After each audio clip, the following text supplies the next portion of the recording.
नमस्कार, मी Shivani. Pune prime news मध्ये आपलं स्वागत. हवेली तालुक्यातल्या हिंगणगाव ग्रामपंचायत शेजारी असलेल्या शिंदेवाडी गावात कोंबड्यांच्या पोल्ट्री फार्म मध्ये रविवारी 9 जूनला दुपारी अजगर आढळून आला होता.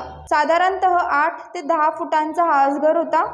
अजगराला उरुळी कांचनेतील सर्पमित्र खलील शेख आणि कुंजीरवाडीचे सर्पमित्र रमेश हरिहर यांनी 2 तासांच्या अथक प्रयत्नानंतर सुरक्षितपणे भूगाव येथील ॲनिमल रेस्क्यू सेंटरच्या ताब्यात दिले आहे.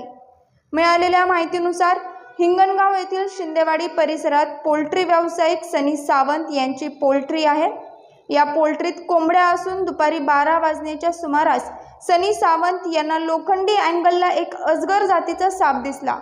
यावेळी त्यांनी तत्काळ ही माहिती खलील शेख यांना दिली. शेख यांनी त्यांचा जोडीदार सर्पमित्र रमेश हरिहर यांना माहिती देऊन दोघेजण त्या ठिकाणी पोहोचले.